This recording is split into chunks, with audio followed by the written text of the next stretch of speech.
Are we still talking? No, you got the whole. You have to kneel in the front whole of us, place. Are too. we still talking about this? It's been on for a while, hasn't I it? thought we already did it once, but they're back.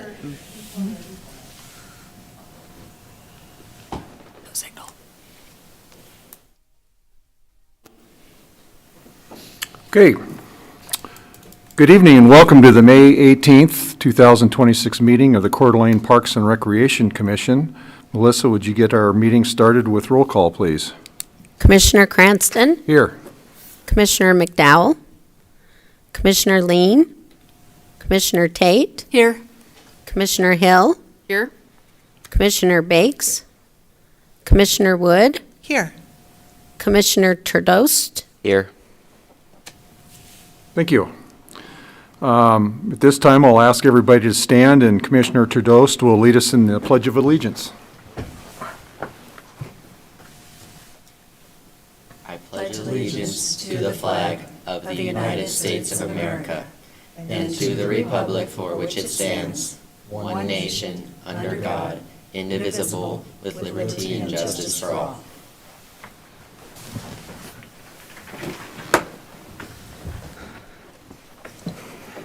Okay, do any of the commissioners tonight have a conflict of interest with any of the agenda items?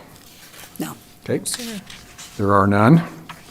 That's going to bring us to our first action item, approval of the April 20th, 2026 meeting minutes. Mr. Chair, I'd make a motion to approve the minutes. I'll second.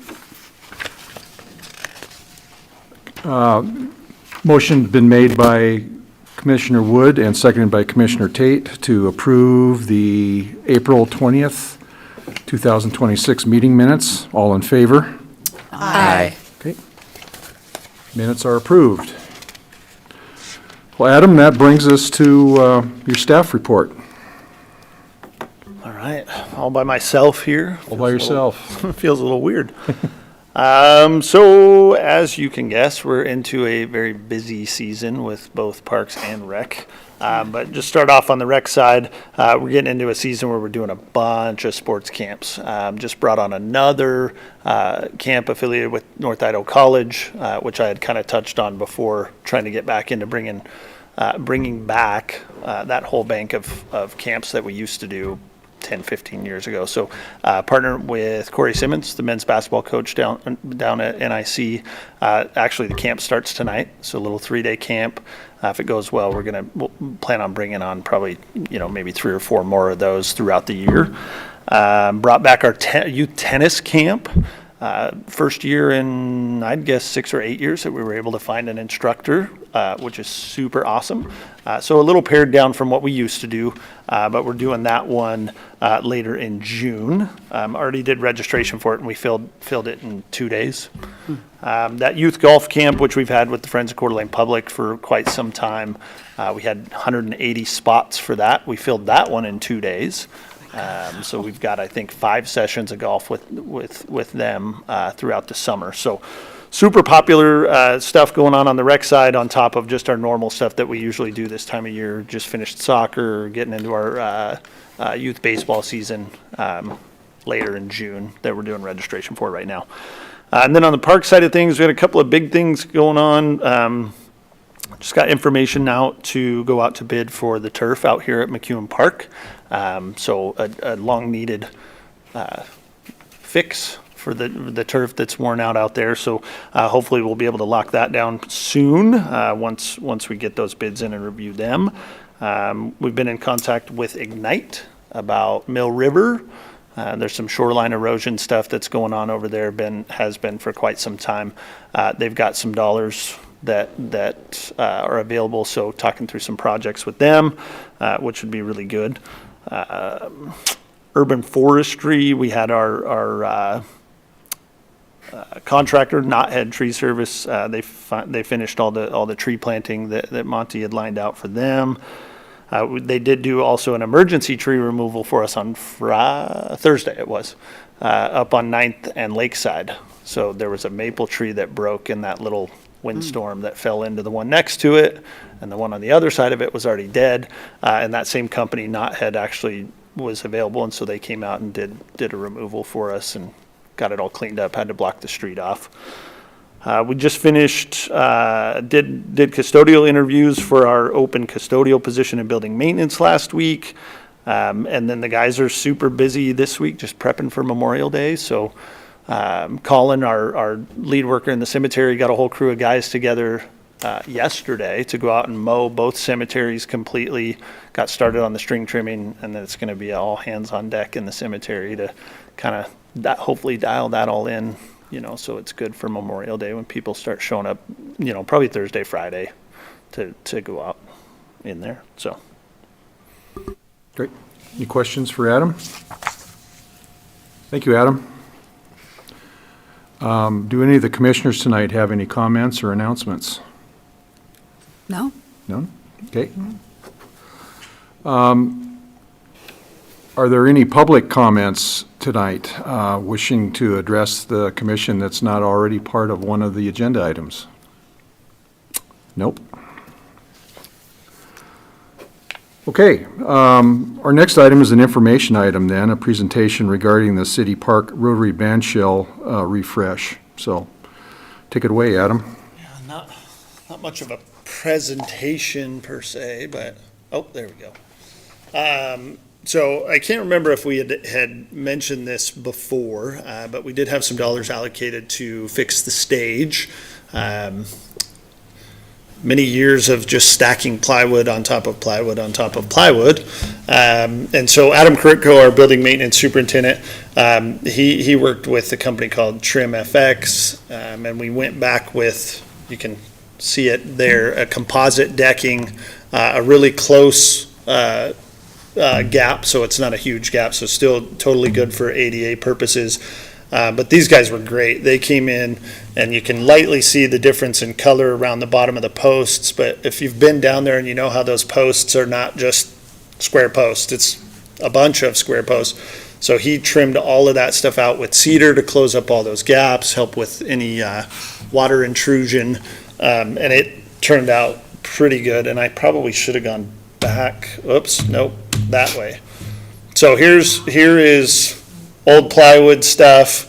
It was quite the chore for them. You can see in this other picture on the right where that garbage can is at, of just tearing stuff up, and it was quite the chore to get it all torn out. But they did a really, really good job. And then we've got some other stuff going on down there, which we'll probably have Adam Coeur come and do a more complete presentation once we finish everything up. But we've got enough money left that we're going to be able to get it painted. Hasn't been painted in quite some time. We've got a gentleman who's going to donate labor to redo that rotary band shell sign, because that old cedar board was kind of rotten on the back.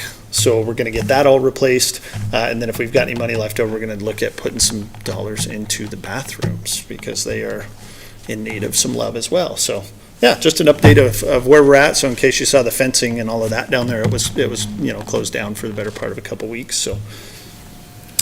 Well, it was one of the questions I was going to ask Adam is how the restrooms are holding up, and if you're still experiencing a lot of vandalism on that facility. Always. Not as much down this way. Mostly like the neighborhood parks get it really, really bad, and the guys are struggling to, it's one thing to fix little things here and there, paint over graffiti, but when kids are going in and smashing toilets and trying to rip urinals and sinks off the walls and things like that. So we get poor Mel gets a lot of inquiries about why bathrooms are closed and why we're using so many porta potties, and we just, the time to be able to fix it all and the expense when you know that when you fix it, you open the bathroom and it's very likely that within a couple days it's going to be back in the same state it was. So just kind of, especially this time of year as the parks are busy, and just kind of fight it.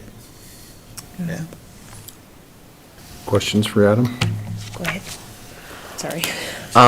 Besides the stage, are the other replacements to the Rotary Park going to be reinstalling the original, or is it going to just be like a whole new design? As far as the sign goes? Yeah, like the sign. The sign will be as close to original as possible. Yeah, so that original one was a 17-foot long chunk of I think it was red cedar. And we were able to find a 16-foot board, so it'll be a foot shorter, but he's going to do his best to just recreate it to look just about identical to the old sign, yeah. Christie? Thank you. Adam, I just wanted to get back to the vandalism a bit. Sure. I don't know, and I'm not going to ask you to speculate on what the camera systems in the parks can pick up. I mean, it's probably just a lot of people going in and out. But I would encourage all of the parks workers, file those police reports. Right. Because especially in the neighborhood parks, those Ring cameras can pick a lot up. And at least give the department an opportunity to, hey, I might know that kid, and I can Right. at least talk to that kid. And rather than have it go unreported, because there's so much of Sure. it, it's much better to find and locate the ones that are doing it. Yeah. So, And we have, and PD's been good about, you know, I mean, you're not going to catch them all. right. I mean, a lot of times, you know, you'll find that they already know some of these kids, right? Once you find out who it is. But, yeah, so we try to have them do the best they can at getting that stuff reported, so that. Great. Yeah. Thank you. Thank you, Adam. So, if there are any more questions for Adam on that subject while you're there, why don't you introduce our new caretakers for the Jewett House? Yes. So super excited. Feels like it's been like a super long process because we did interviews so long ago. Christy has met them at council because they came to council, but this is Peter and Vicky Clancy. So actually, and you guys can come up here if you guys want to ask them any questions. But yeah, we went through the interview process quite some time ago. We brought that recruitment here, but super excited that I think it's this weekend is going to be official move in. We finally got the caretaker spot all dialed in, and we're excited. Gonna be off and running, throw them right to the wolves because we got an event going on the 30th is when we kick off the season. So. Yeah, but we couldn't be happier. I mean, we joke, obviously, you can see Vicky's super smiley and just a perfect personality, and Peter's just ready to go and getting us maintenance lists and materials lists and supplies and all of that. So, yeah, we couldn't ask for a better couple to take the spot. But I'm sure they'd answer any questions that you might have for them. Well, first of all, welcome, Peter and Vicky. Pleasure to have you on board, and sounds like you're going to have a busy summer. Everything's booked out already for the season's reservations, I understand, Yep. so, We're looking forward to it. yeah. Christie? Just a comment, we did get to meet you at council, and I'm so pleased to have you on board. What I really like about them is they really do grasp that this is the people's house, that this belongs to the community, and you will be welcoming. And that's so important to the council, that all of our citizens feel welcome. Thank you. We are happy to do that. We're looking forward to that. Mason? I did not get to meet you before today, so I wanted to ask you, how did you come across this job or desire to become caretakers for the Jewett House? You should maybe come I was forward. working with the reception. Can you come to the microphone? Oh, sorry. Yeah. Yeah. I was working with the reception last summer. Can you hear this? Yes. Okay. And that's when I got to meet Marla, because I just enjoy talking with people, and I talked with her. And at that time, there had been some rumblings about maybe there being an opening. But when I checked on it, it wasn't ready, and so I just thought, oh, that's okay. And then when the press release came out, we had already had experience with working with events there, and we talked about it, and it was really on our heart that we wanted to do that. We have an affinity for historical sites, especially here locally, and we also enjoy celebrating life, which is what so many of those events are all about. Celebrating life and life events, and with Pete's background and my background, it just seemed like something that we should go ahead and apply for, and then we got the job. And we're very excited. I feel like we do match up well. Yeah, does that help? Yes. Yeah, Thank you. you're welcome. Well, I'd just like to offer, don't hesitate to call on us if this group can help you with anything in your duties and responsibilities at the Jewett House, so Okay, be happy to help. thank you very much. They might be wanting your pickup truck to help them move. That could Well, be. just a little tidbit of information as it relates to that is, we were just talking about it, but one of the visions that we had when we were looking for new caretakers was to do, at least one, probably two reports to Park and Rec Commission, and before the season, hey, here's what's coming down the pike. And then after the season, to do a wrap up of how things have gone, right? So it keeps them in front of the commission and then keeps y'all informed on, on more stuff that we're doing, so. I think that's a great idea because it would certainly be helpful for us. Yeah. Okay. Next up, Adam, why don't we go ahead and introduce our next presentation, which will be an update from Panhandle Parks Foundation. Yes, and I'm not gonna pretend that I can pronounce his last name perfectly, but this is Chris. Hello. With Panhandle Parks Foundation. Thank you. Yeah. Welcome, Chris Jamtas. I'm a proud volunteer with the Panhandle Park Foundation. I answered, actually, I read an article in the local press probably 5 years ago when I first moved here about the work that Tinka had been doing. And so I called her and I said, hey, I'm new. I'd like to do some volunteering. Are you looking for volunteers? And she said, absolutely. So when I met her, within about 10 minutes, she said, well, I want to retire. Will you please come and take my job?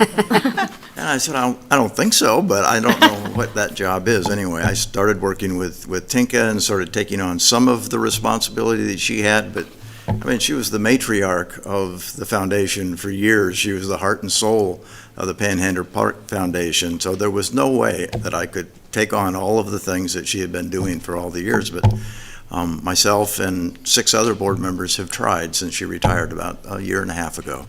And I'm sure she'd want to say hi if she were here. So that's my intro. Sandy Young is still our chairwoman and doing well. We have, I think it's 6 of us are with the foundation. As I believe at least most of you have probably seen most of these slides before.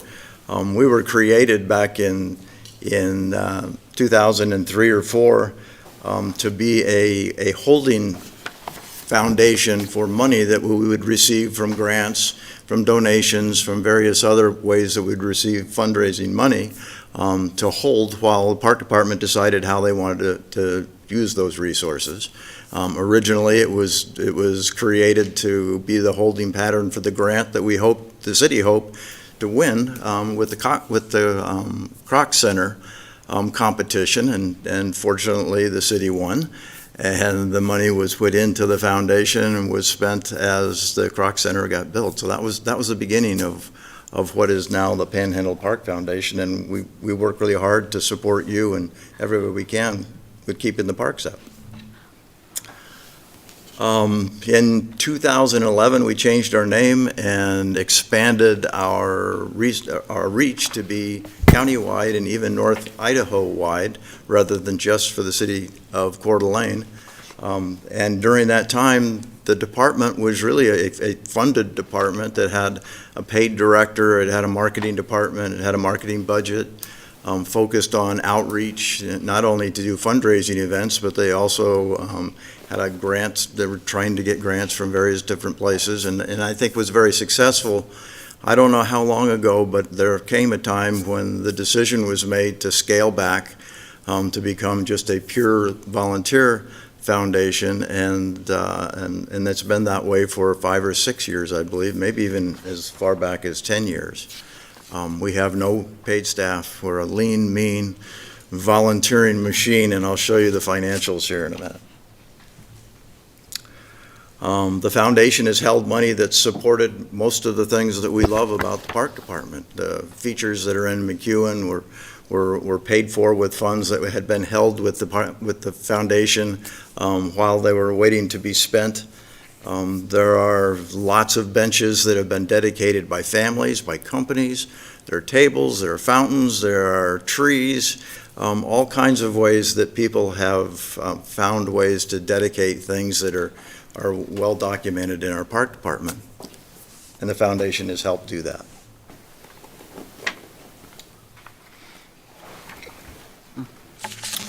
It's a picture of a table that was dedicated by a family about a year ago out at Hubbard Park. Just one of the examples of projects that we get involved in. We'd hear from a family that wanted to make a dedication and work with the park department to arrange for whatever they would like to see. In this case, it was a beautiful brand-new table with a nice paved pad. They dedicated it to their son, who passed away far too early. Most of these relationships that we would get into are pretty emotional relationships with families that are looking to dedicate something, oftentimes for a family member that either passed or in many cases, unfortunately, passed far too early. So they're emotional relationships, and we get involved in many of them.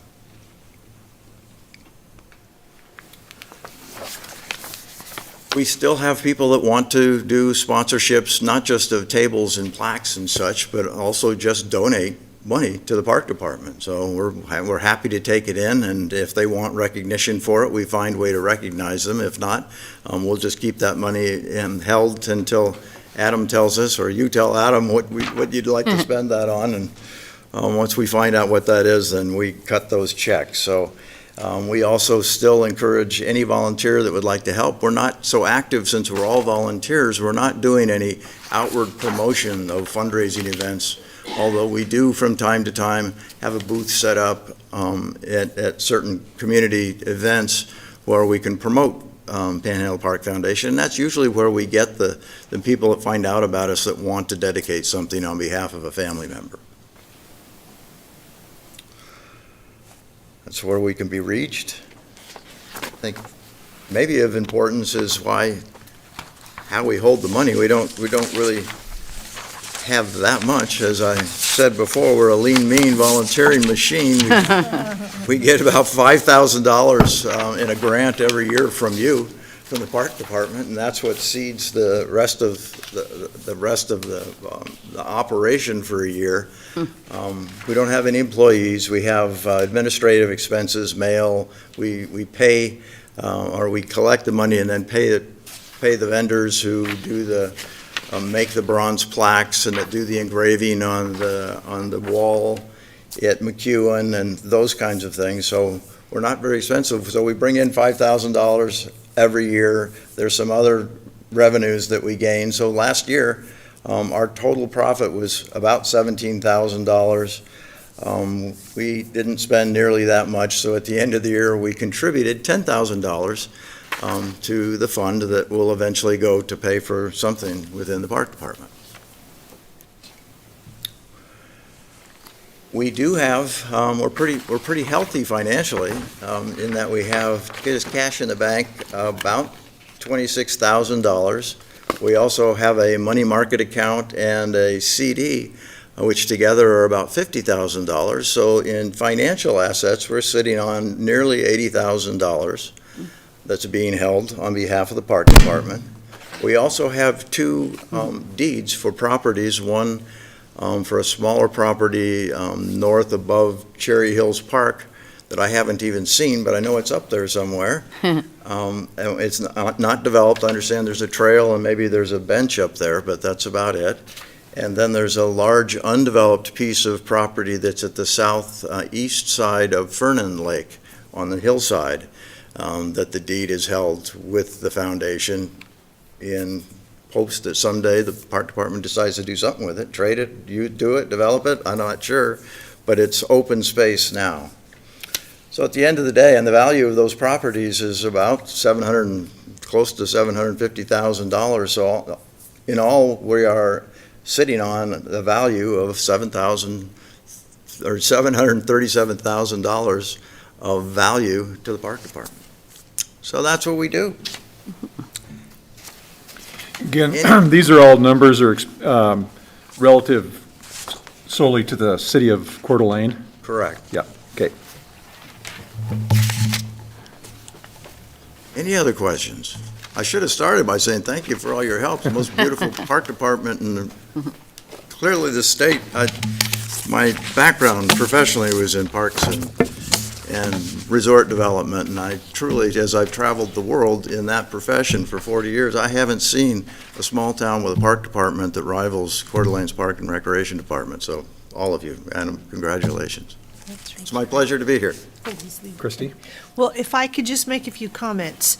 Number one, thank you and your board for all of your Oh, yeah. service. Yeah. We're so Absolutely. fortunate to have a foundation. You know, I knew very little about your foundation, and so I'm so glad you're here to tell us. And I'm glad that there are people that want to contribute and they care about the parks. We do get compliments all the time on council about our parks in the city, and it is all due to our Parks Department and our volunteers on the Park and Rec Commission. So we feel very fortunate, but also to have a foundation like yours supporting us, it's invaluable. So thank you. Thank you so much.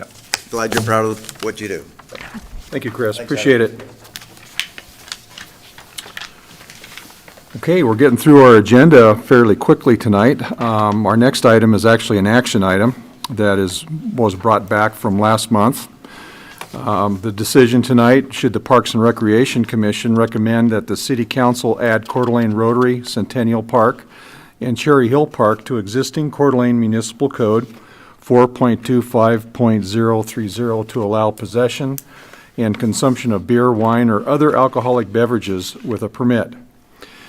In 2007, the Parks Department received approval to allow the possession and consumption of alcohol at Riverstone Park with a permit and associated fees, including security.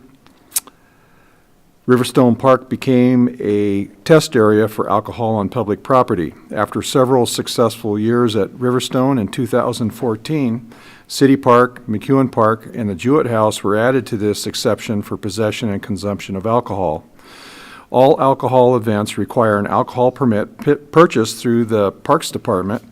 Alcohol security fees are collected, and park staff schedule security with an outside security firm. Park staff also educate permit holders on the duties to ensure open containers stay within the boundaries of the roped-off area. Adding two parks where alcohol may be possessed and consumed causes no increased cost to the city. Alcohol permit and security fees will be collected, providing nominal revenue. Park staff have vetted this proposed change with the city, police, fire, and legal departments. The Inland Northwest Pickleball Club has requested permission to have a local brewery as a sponsor for its annual tournament held at Cherry Hill. Coeur d'Alene Rotary Centennial Park is utilized by our local Rotarians, the Downtown Association, and the Arts and Culture Alliance, as well as being used as a space for public use. We have had requests from all three groups to allow them to serve alcohol as part of their events and fundraisers. All alcohol events in a city park require an alcohol permit and security fees purchased through the Parks Department. Security personnel oversee events, ensuring no underage drinking and that all drinks are kept within a roped-off area. Again, the decision or recommendation tonight: should the Parks and Recreation Commission recommend that City Council add Coeur d'Alene Rotary Centennial Park and Cherry Hill Park to existing Coeur d'Alene Municipal Code 4.25.030 to allow possession and consumption of beer, wine, and other alcoholic beverages with a permit. So I'll go ahead and add your comment to that, Adam, and I'm sure there's going to be probably a few questions coming your way. Sure. Yeah, so at the commissioner's request, we took this back, vetted it through fire. They were pretty quick in their response, and then had a couple of different conversations with Dave Hagar about PDs, mostly with not so much with the Cherry Hill one, but with the Rotary Park because of its location, the downtown core. That's obviously where they have most of their problems with alcohol consumption and whatnot. So we had a couple of really good conversations, and actually talked to him right before executive team last week again, and he felt comfortable with, he just wanted some more clarity on what our policy is as far as, the security piece. It will be roped off or fenced off. So it basically kind of, with the Rotary Park anyway, creates its own little beer garden, and it'll be pretty easy to manage as far as from a security standpoint. So so he felt comfortable with what we were doing. And again, you know, the requests that we get for use at that park are those three that are mentioned in that staff report typically. So Christie? Oh, thank you, Mr. Chair. I knew you'd have a question, so. Mostly just a comment. First, Adam, thank you for taking it back and to police and fire and getting their input, because it just saves council from kicking it back to go get their input. And so council can talk it over at the meeting and determine what they want to do, but it looks like you did your homework, and I really appreciate that. Was there any pushback or any negative comments or concerns regarding the proposal? no, like I said, PD wanted some more just clarification on what our policy is, which we'll be following the same policy we would out here as far as monitoring security, you know, roped in area or fenced off. I think they would probably prefer more of a fence style than roped off, but something that just delineates the space, right? So we'll close off the front and the back. But yeah, other than that, we didn't, there weren't many concerns necessarily, so, yeah. Mason? What do you plan to do for fencing off the Cherry Hill one? Considering that's like right next to 15th and the off-ramp and on-ramp. So that one will be, I mean, it's quite a ways away from 15th where they would set up like up above where those pickleball courts are. But that one would be either like chain delineators or potentially, I mean, sometimes, you know, they'll use like construction fencing or, you know, portable like PVC fencing, but it creates its own beer garden space, if you will. Yeah. Bridget? So currently, I think there are 2 or 3 that are approved to have permitted events. About how many events per season happen? Oh, that's a really good question. That would be a better question for Miss Melissa. I don't know that one off the top of my head just yet, but I mean, we're pretty busy most weekends with stuff, whether that's weddings or concerts and not all of those have alcohol service necessarily, but. I think why I'm asking is we're possibly adding an additional at least 3 more areas. I'm just curious about the number of events that looks like. Like what that might potentially add? Yeah. I mean, there's not really any way to know that for sure, but again, the requests that we get, say for alcohol service at these locations are these few entities. And then, you know, other than that, just the normal, say, pickleball tournament rental stuff or camp stuff that we'll rent out at Cherry Hill. And that Rotary Park is so small that it doesn't lend itself to renting for a wedding or anything like that. So it's almost really just set up for these uses by these groups when there's other things going on, like during Coeur d'Alene or you know, something like that. So I'm just curious if is it like 30 events during the summer? 30? You mean like private events or just? Well, it would be permitted alcohol events in Riverstone, City Park, and McEwen, I guess. Well, you've got to remember the Riverstone concert series serves alcohol Okay. on Thursday nights.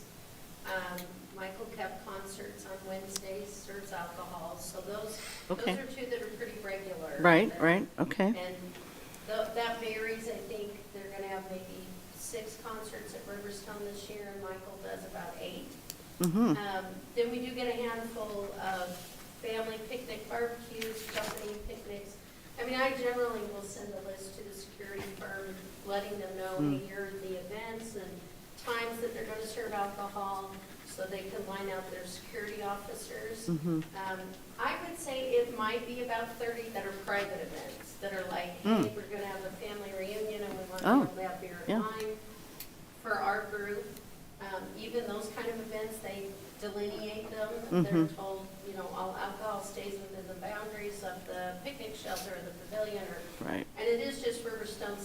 Park and McEwen, so that kind of limits it anyway as to how much would really take place there. Yeah, thanks. Okay, good information. Mason? For the Rotary Park and Cherry Hill, will kids be allowed inside during these events? Because I know that Live After 5, for example, kids can run in through the gated area, and, well, there's alcohol there, so I just wanted to know for... So like Cherry Hill would be the easier one to explain because it's a bigger event with a like standalone beer garden alcohol area. Rotary Park would be one or the other. Either they'll close off the whole thing and then it would be 21 and over, or if they want to cordon off just say the back half of it where they're going to do the alcohol service, then yes, I mean kids could be in the park as long as it's not inside that space.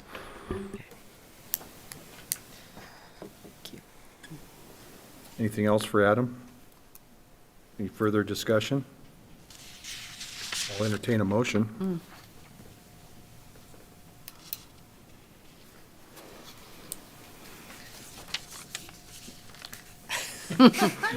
Go Here, ahead, somebody Mike. go ahead. Not really wild about, You want to, sorry. notes? Council's got to debate it. Going to pick on you. You got here a little bit late, so you're up to bat. Yeah. I would make a motion that we recommend to city council that the change to the ordinance be approved. I There's- second. Second? Motion's been made by Commissioner McDowell and seconded by Commissioner Tadost. To kind of paraphrase, to recommend City Council add Coeur d'Alene Rotary, Centennial Park, and Cherry Hill Park to existing Coeur d'Alene Municipal Code 4.25.030 to allow possession and consumption of beer, wine, or other alcoholic beverages with a permit. Is that Yep. fair and acceptable, Mike? It is. Okay. Any further discussion? All in favor? Aye. Aye. Any opposed? I'm going to abstain because I want to Okay. debate it with council. Okay, did you get the one abstention from Commissioner Wood? Thank you, Melissa. Okay, that's kind of brings us close to wrapping anything up, so last chance for anybody to add any comments or announcements. And I'll kind of finish with the announcement of our next regular Parks and Recreation Commission meeting then would be Monday, June 15th, 2026 at 5:30 PM right here in the library community room. And with that, is there a motion to adjourn? I motion to adjourn. I'll second. Motion's been made by Commissioner Tadost and seconded by Commissioner Tate to adjourn. All in favor? Aye. Thank you, everybody. Thank you. Have a good week.